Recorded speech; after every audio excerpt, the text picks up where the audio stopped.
ಆಕಾಶವಾಣಿ ಪ್ರದೇಶ ಸಮಾಚಾರ ಓದುತ್ತಿರುವವರು ವಿವೇಕಾದಿತ್ಯ ಕನಿಯಾಲ.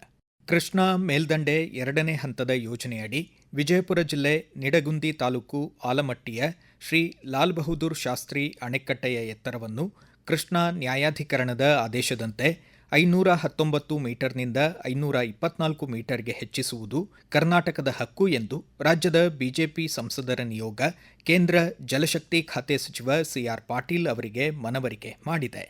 ಹೊಸದಿಲ್ಲಿಯಲ್ಲಿ ಹಾವೇರಿ ಸಂಸದ ಬಸವರಾಜ ಬೊಮ್ಮಾಯಿ ಈ ವಿಷಯ ತಿಳಿಸಿದರು. ಕೇಂದ್ರ ಸಚಿವ ಪ್ರಹ್ಲಾದ್ ಜೋಶಿ, ರಾಜ್ಯ ಜಲಶಕ್ತಿ ಖಾತೆ ಸಚಿವ ವಿ ಸೋಮಣ್ಣ, ಸಂಸದರಾದ ಗೋವಿಂದ ಕಾರಜೋಳ್, ಪಿಸಿ ಗದ್ದಿಗೌಡರ್ ಹಾಗೂ ರಮೇಶ್ ಜಿಗಜಿಣಗಿ ನಿಯೋಗದಲ್ಲಿದ್ದರು. ಪ್ರಧಾನಮಂತ್ರಿಗಳ ಕಿರು ಆಹಾರ ಸಂಸ್ಕರಣಾ ಉದ್ದಿಮೆಗಳ ನಿಯಮಬದ್ಧಗೊಳಿಸುವಿಕೆ ಯೋಜನೆಯಡಿ ದಾವಣಗೆರೆ ಜಿಲ್ಲೆಯಲ್ಲಿ 200 ಜನರಿಗೆ 16 ಕೋಟಿ 52 ಲಕ್ಷ ರೂಪಾಯಿ ಸಾಲ ಮಂಜೂರಾಗಿದೆ ಎಂದು ಜಿಲ್ಲಾ ಪಂಚಾಯಿತಿ ಸಿಇಒ ಗಿತ್ತೆ ಮಾಧವ ವಿಠಲರಾವ್ ತಿಳಿಸಿದ್ದಾರೆ. ಪ್ರಧಾನಮಂತ್ರಿಗಳ ಕಿರು ಆಹಾರ ಸಂಸ್ಕರಣಾ ಉದ್ದಿಮೆ ಯೋಜನೆ ಜನಜಾಗೃತಿ ಕಾರ್ಯಕ್ರಮ ಉದ್ಘಾಟಿಸಿ ಅವರು ಮಾತನಾಡಿದರು. ಹೊನ್ನಾಳಿ ತಾಲೂಕು ಕೂಲಂಬಿ ಗ್ರಾಮದ ಯುವ ರೈತರೊಬ್ಬರು ಪ್ರಧಾನಮಂತ್ರಿಗಳ ಕಿರು ಆಹಾರ ಸಂಸ್ಕರಣಾ ಉದ್ದಿಮೆ ಯೋಜನೆಯಡಿ ಸಿರಿಧಾನ್ಯದಿಂದ ತಯಾರಿಸಿದ ಉತ್ಪನ್ನವನ್ನು ದೇಶ ವಿದೇಶಗಳಿಗೆ ರಫ್ತು ಮಾಡುತ್ತಿದ್ದು, ವಿಮಾನಗಳಲ್ಲಿ ಪ್ರಯಾಣಿಕರಿಗೆ ಮಿಲೆಟ್ ಬಿಸ್ಕೆಟ್ ಅನ್ನು ಬಳಸಲು ಅವಕಾಶ ದೊರಕಿದೆ ಎಂದರು. ಕೇಂದ್ರ ಪುರಸ್ಕೃತ ಆರ್ಥಿಕ ಹಾಗೂ ಸಾಮಾಜಿಕ ಭದ್ರತಾ ಯೋಜನೆಗಳ ಕುರಿತು ಜನಸಾಮಾನ್ಯರಿಗೆ ತಿಳಿವಳಿಕೆ ಮೂಡಿಸುವ ಜನಜಾಗೃತಿ ಕಾರ್ಯಕ್ರಮ ಹಾವೇರಿ ತಾಲೂಕು ಕಬ್ಬೂರು ಗ್ರಾಮ ಪಂಚಾಯಿತಿ ವ್ಯಾಪ್ತಿಯಲ್ಲಿ ಜರುಗಿತು. ಜನಜಾಗೃತಿ ಕಾರ್ಯಕ್ರಮದಲ್ಲಿ ಪಾಲ್ಗೊಂಡ ಗ್ರಾಮದ ನಿವಾಸಿ ಕಲಾವತಿ ಕಮ್ಮಾರ್ ಅವರು ಬಿಮಾ ಯೋಜನೆಗಳ ಕುರಿತು ಪ್ರದೇಶ ಸಮಾಚಾರಕ್ಕಾಗಿ ತಮ್ಮ ಅನಿಸಿಕೆ ಹಂಚಿಕೊಂಡಿದ್ದಾರೆ. ನನ್ನ ಹೆಸರು ಕಲಾವತಿ ಕಮ್ಮಾರ್, ಕಬ್ಬೂರ್ ಗ್ರಾಮದ ನಿವಾಸಿ. ನಾವು ಪ್ರಧಾನ ಮಂತ್ರಿ ಬಿಮಾ ಸುರಕ್ಷಾ ಯೋಜನೆ ಮತ್ತು ಪ್ರಧಾನ ಮಂತ್ರಿ ಬಿಮಾ ಜ್ಯೋತಿ ಯೋಜನೆ ಇವೆರಡು ಪಾಲಿಸಿಗಳನ್ನು ಮಾಡಿಸಿಕೊಂಡಿದ್ದೇವೆ ಬ್ಯಾಂಕ್ನಲ್ಲಿ.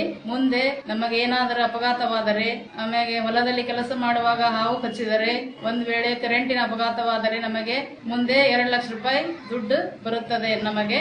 ಆಮೇಲೆ ಯಾಕಾದರೂ ಕಾಲು ಕೈ ಮುರಿದುಕೊಂಡರೂ ಕೂಡ 1 ಲಕ್ಷ ರೂಪಾಯಿ ಪರಿಹಾರ ಧನ ಸಿಗುತ್ತದೆ. ಆದ್ದರಿಂದ ನಾವೆಲ್ಲರೂ ಇಂತಹ ಪಾಲಿಸಿಗಳನ್ನು ಮಾಡಿಸಿಕೊಳ್ಳಬೇಕು. ಇಂದು ವರಮಹಾಲಕ್ಷ್ಮಿ ಹಬ್ಬದ ಹಿನ್ನೆಲೆ ನಾಡಿನಾದ್ಯಂತ ಸಂಭ್ರಮದ ವಾತಾವರಣ ಮನೆ ಮಾಡಿದೆ. ಕೋಲಾರ ಜಿಲ್ಲೆಯಾದ್ಯಂತ ಮಹಿಳೆಯರು ತಮ್ಮ ಮನೆಗಳನ್ನು ತಳಿರು ತೋರಣಗಳಿಂದ ಸಿಂಗರಿಸಿ ಲಕ್ಷ್ಮೀದೇವಿಗೆ ಪೂಜೆ ಸಲ್ಲಿಸಿದರು. ಹಾಸನ ಜಿಲ್ಲೆಯಲ್ಲಿ ವರಮಹಾಲಕ್ಷ್ಮಿ ಹಬ್ಬದ ಆಚರಣೆ ಸಂಭ್ರಮ ಸಡಗರದೊಂದಿಗೆ ಜರುಗುತ್ತಿದೆ.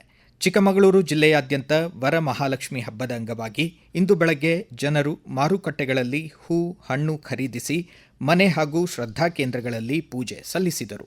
ಬೆಂಗಳೂರು ಗ್ರಾಮಾಂತರ ಜಿಲ್ಲೆ ದೊಡ್ಡಬಳ್ಳಾಪುರದ ಶ್ರೀ ಲಕ್ಷ್ಮೀ ದೇವಾಲಯದಲ್ಲಿ ಹಬ್ಬದ ಅಂಗವಾಗಿ ದೇವಿಗೆ ವಿಶೇಷ ಅಲಂಕಾರ, ಪೂಜೆ ಹಾಗೂ ಸೇವೆಗಳು ಜರುಗುತ್ತಿವೆ.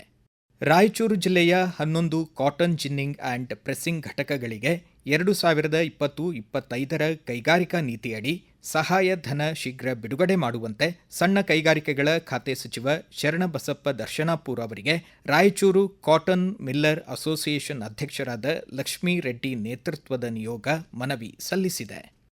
ಉತ್ತರ ಕರ್ನಾಟಕ ಹಾಗೂ ರಾಜ್ಯ ರಾಜಧಾನಿ ಬೆಂಗಳೂರು ಮಧ್ಯೆ ಸಂಪರ್ಕವನ್ನು ಹೆಚ್ಚಿಸುವ ನಿಟ್ಟಿನಲ್ಲಿ ನೈಋತ್ಯ ರೈಲ್ವೆಯು ಬೆಂಗಳೂರಿನ ಕ್ರಾಂತಿವೀರ ಸಂಗೊಳ್ಳಿ ರಾಯಣ್ಣ ರೈಲ್ವೆ ನಿಲ್ದಾಣ ಹಾಗೂ ಬೆಳಗಾವಿ ನಡುವೆ ನೂತನ ವಂದೇ ಭಾರತ್ ರೈಲು ಸೇವೆಗಳನ್ನು ಆರಂಭಿಸುತ್ತಿದೆ.